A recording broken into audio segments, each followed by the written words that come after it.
Et Yahweh, Yahweh. Azala kakisi asonye. Hey.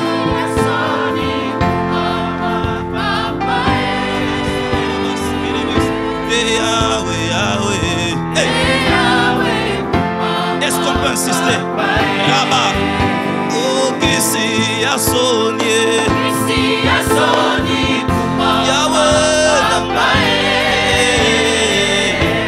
Yahweh, Yahweh. Kolo papangai nasa semwana.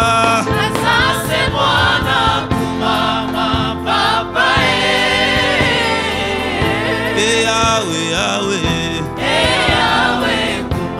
Est-ce qu'on peut chanter ensemble? Kolo paso la lola e. Antebraso talaba shandara basia. Rema satara bashandari bas. Rebasaya. Orabasia rababa shendere bas. Est-ce qu'on peut insister? Kolo paso la lola e.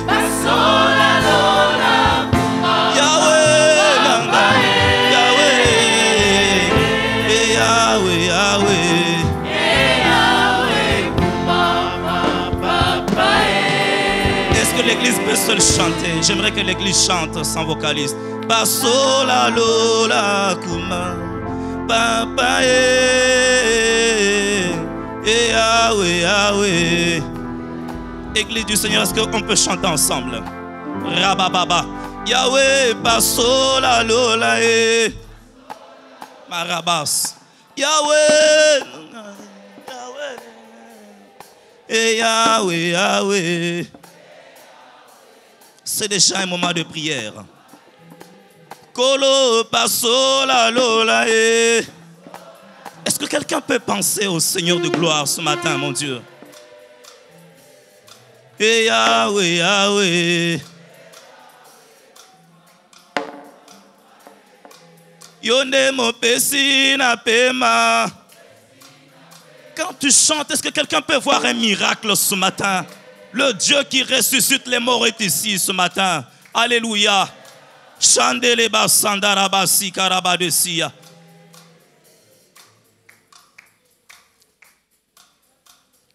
Seigneur, ce matin nous sommes là pour toi.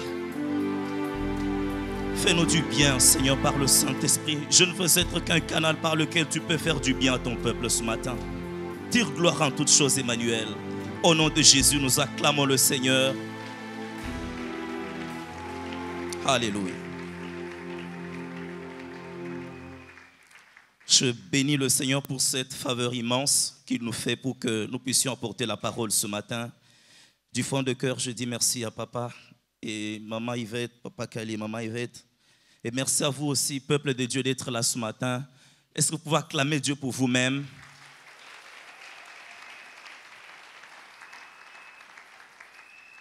Je bénis Dieu pour ce temps précieux. J'aimerais de prime abord dire à quelqu'un, nous sommes durant la semaine des miracles. J'aimerais vraiment le dire à quelqu'un qui peut m'entendre, nous sommes durant la semaine des miracles. Ça ne sera pas comme toutes les autres éditions. Cette édition, non seulement que nous sommes pendant l'année de la foi, j'aimerais dire à quelqu'un, tout dépendra de votre foi. Et si vous croyez que pendant cette semaine, la visitation est possible, alors elle sera au rendez-vous. Est-ce que quelqu'un qui le croit peut acclamer très fort le Seigneur de gloire?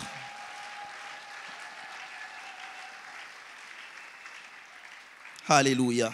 Sans plus tarder, je vais juste lire quelques portions des Écritures et nous entrons à notre courte exhortation.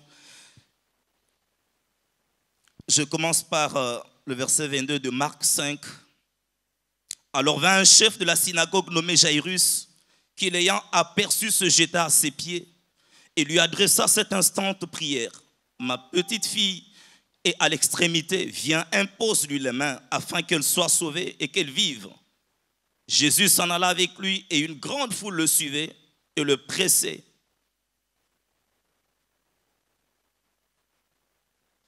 Le verset 35, je vais sauter le reste. Comme il parlait encore, survinrent le chef de synagogue des gens qui dirent, ta fille est morte, pourquoi importuner davantage le maître? Mais Jésus, sans tenir compte de ces paroles, dit au chef de la synagogue, Ne crains pas, crois seulement. Aidez-moi à dire aux voisins, s'il vous plaît, ne crains pas, crois seulement. J'aimerais que ce soit une expression de foi ce matin, ne crains pas, crois seulement. Est-ce qu'on peut le lui dire avec tout le respect?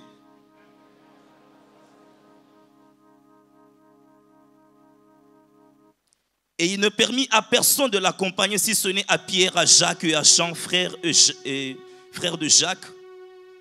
Et ils arrivèrent à la maison du chef de la synagogue, où Jésus vit une foule bruyante et des gens qui pleuraient et poussaient de grands cris.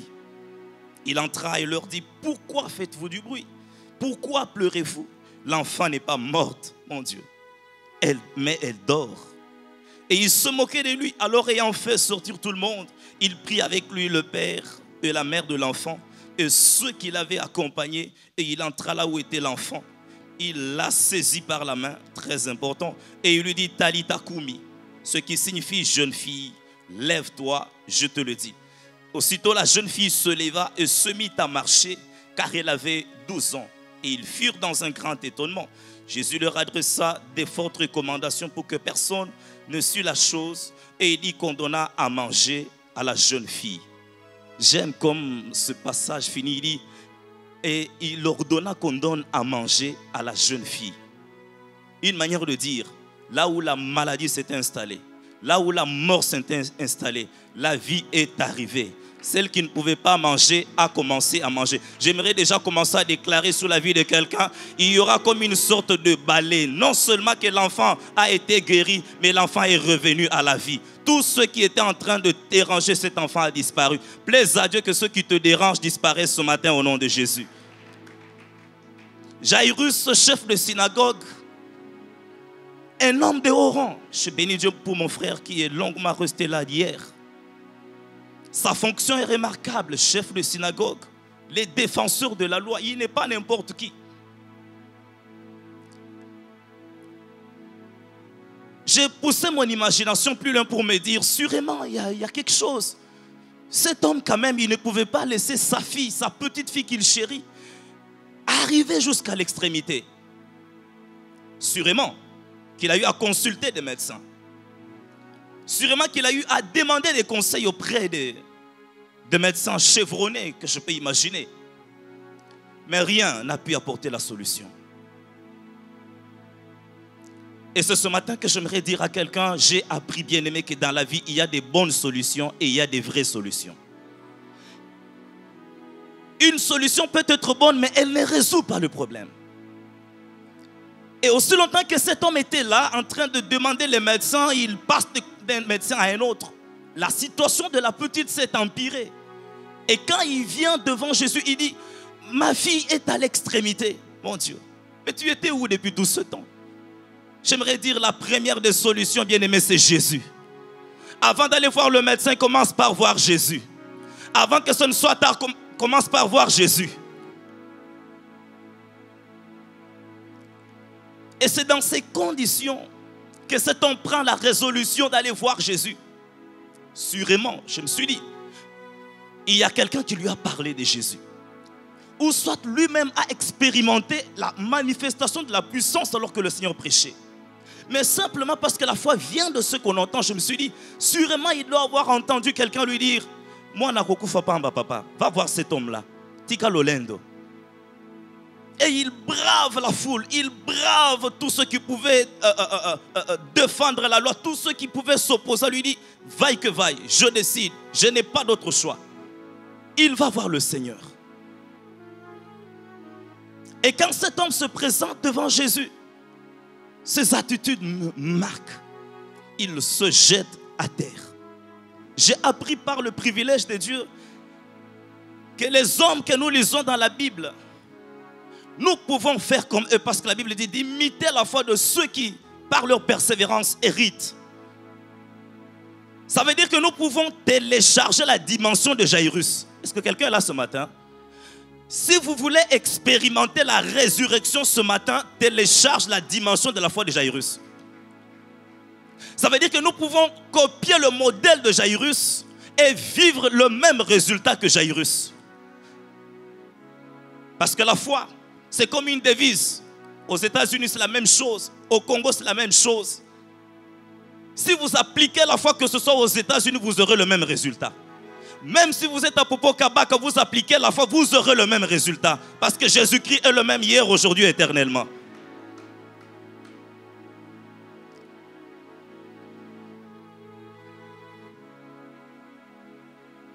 La foi qui est née dans son cœur ne l'a pas laissé inactif. Quelquefois, bien aimé dans le Seigneur, quand nous venons dans la présence de Dieu, il faut que papa nous pousse à prier. C'est parce que parfois il y a un problème dans le cœur. La foi n'est pas encore là.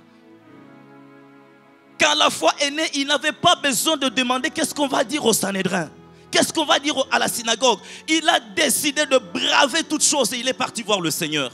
Et quand il arrive, il se jette à terre, mon Dieu. Il n'a honte de personne, il n'a peur de personne. Vous savez, quelquefois nous ne prions pas bien parce que, en fait, c'est un problème de foi. La foi nous poussera toujours à prier. Et nous avons appris ici que les hommes de foi, ce sont les hommes de prière. Les hommes de foi, vous les trouverez avant 6 heures, il est déjà étalé par terre en train de prier Dieu. Parce qu'il sait que tout passera toujours par la prière. Un homme de foi. La foi ne l'a pas laissé inactif. Il est allé voir le Seigneur.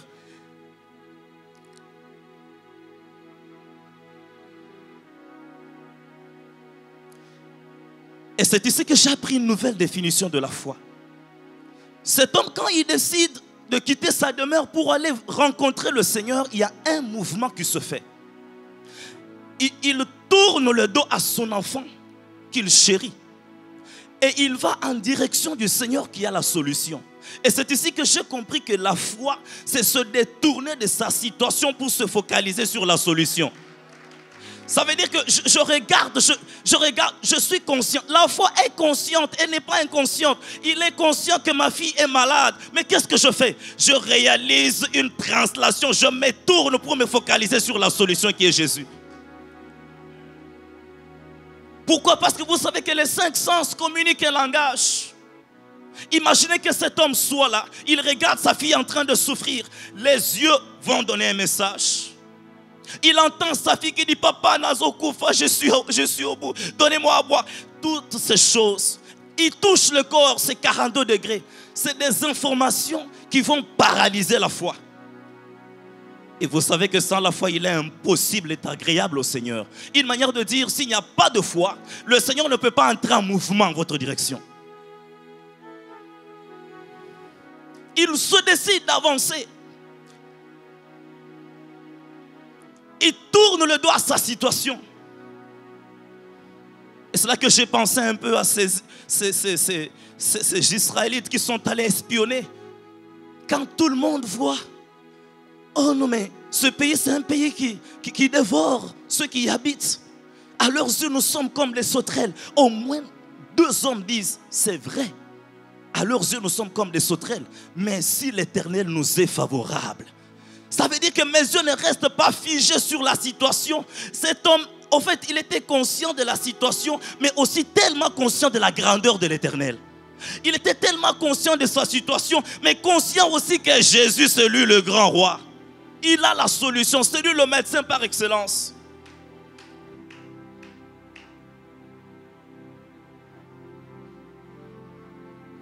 Et la foi, quand elle naît dans ton cœur, elle doit te déconnecter des réalités que les 5 sens t'imposent. Elle t'amène au-delà de la dictature de 5 sens pour te connecter à la vérité qui est la parole de Dieu, qui est la promesse que Dieu a faite sur ta vie. Plaise à Dieu que ce matin tu essaies d'oublier les réalités et focalise-toi sur la vérité qui est la promesse. Jairus, quand il vient devant le Seigneur, il ne vient pas avec un plan B. Ça, j'ai beaucoup aimé. Ce matin, quand nous venons, nous disons: mais si je n'ai pas la solution, je vais aller frapper à telle porte. Si je ne suis pas guéri, je vais aller prendre mon paracétamol. C'est bien que nous puissions prendre des comprimés, mais le Seigneur peut guérir aussi sans passer par le comprimé. Respectons la médecine. Quand vous le sentez, allons. Dieu est suffisamment sage quand il a établi qu'il y a des médecins, ce qu'il sait qu'il y a d'autres maladies qui doivent passer par là. Amen. Mais il peut arriver que vous sentiez dans votre cœur que ma situation, il faut que le Seigneur intervienne. Jairus arrive, il se jette à terre. C'est comme s'il dit, Seigneur, ce qu'on salité na baby. Est-ce que ce matin, quelqu'un est prêt à se déchaîner dans la présence de Dieu?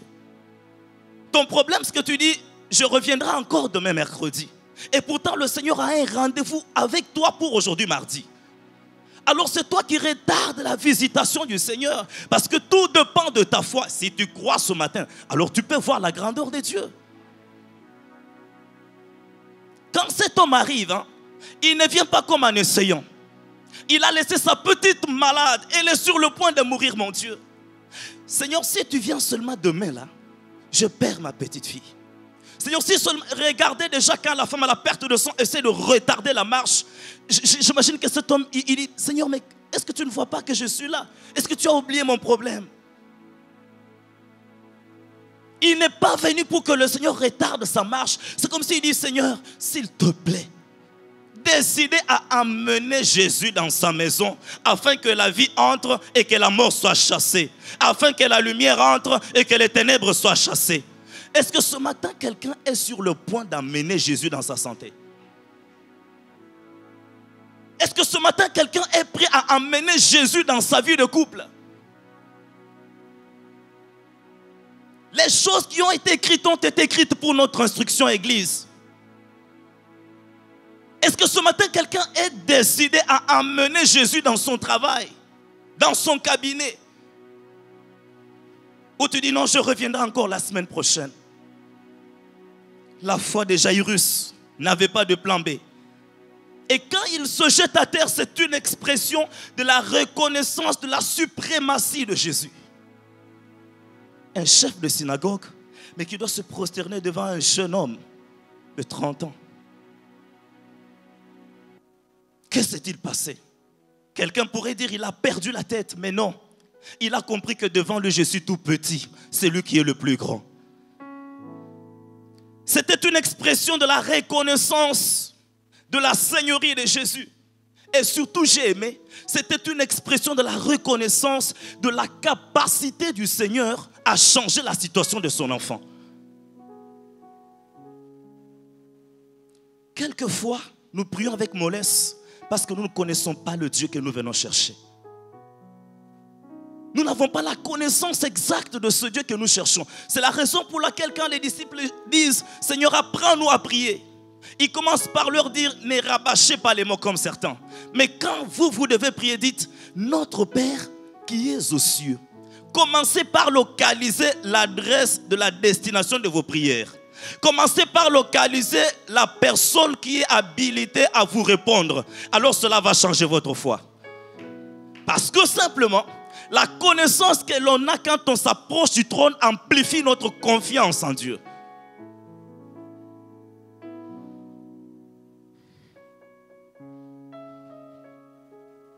La capacité à changer sa situation. C'est ainsi qu'un homme comme Abraham, sa foi était placée en quoi? Il savait qu'il a la capacité d'appeler à l'existence des choses qui n'existent point. Il a la capacité de donner la vie à un mort. Est-ce qu'Abraham n'a pas expérimenté ces choses? En quoi est placée votre foi ce matin?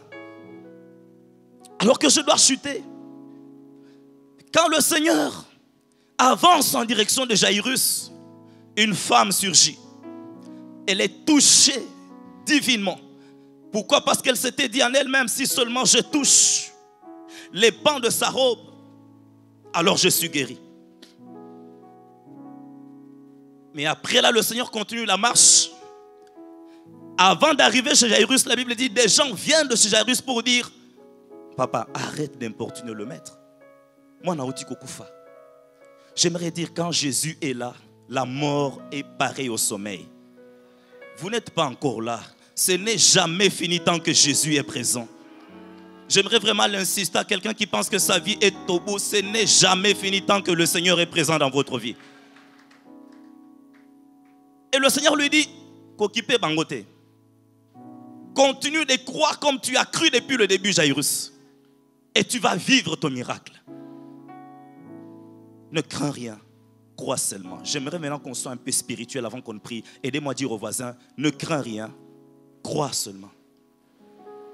J'aimerais que vous le lui disiez avec beaucoup de foi, ne crains rien, crois seulement. Pour la dernière fois, ne crains rien, crois seulement. Vous savez, quand quelqu'un commence à craindre, dans sa tête, il ne voit que le pire. Il n'envisage que le mal.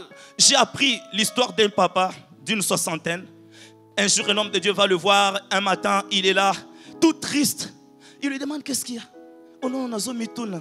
Comment on va m'enterrer? Sur quel angle c'est que vous allez, vous voyez? La peur, la crainte. Elle n'envisage que le mal, elle n'envisage que le pire. Et là, on laisse les émotions être influencées. Tout ça pourquoi? Parce que la vue et les organes des cinq sens s'affectent plus. Mais un homme de foi, c'est celui qui croit. Au lieu de craindre, il croit. Celui qui croit, il a la capacité de voir dans le présent ce qui va venir. Et alors, il ne peut pas avoir peur.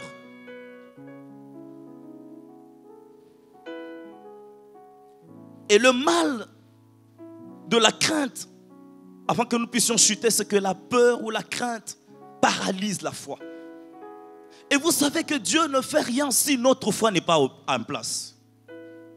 Et nous avons appris dans cette maison que la foi, c'est cette main de Dieu qui ramène de l'invisible vers le visible. Donc s'il n'y a pas de foi, oubliez le miracle cette semaine.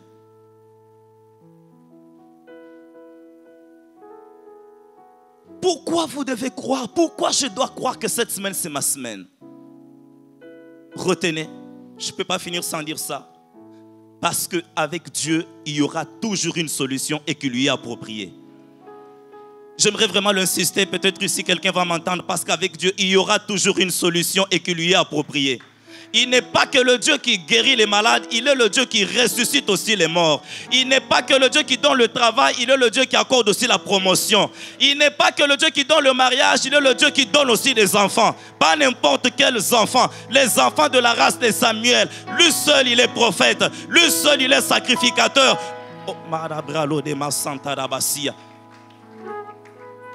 Une solution qui lui est propre. Ça veut dire que quand on peut commencer à expliquer qu'est-ce qui s'est passé pour que cette personne soit visitée, à un moment on est bloqué. C'est vrai, le médecin est intervenu. Mais quand le médecin lui-même commence à faire le contrôle, il réalise l'évolution, il dit non, non, la main de Dieu est passée par ici. J'aimerais dire à quelqu'un, il y a des solutions qui ne sont réservées qu'à Dieu. Des solutions appropriées. J'aimerais dire à une soeur ce matin qui peut recevoir cette parole, ton mariage sera signé Made in Lola. On regarde, on se dit non, non, Libala ya boété. Est-ce que quelqu'un peut le recevoir ce matin en acclamant Jésus très fort?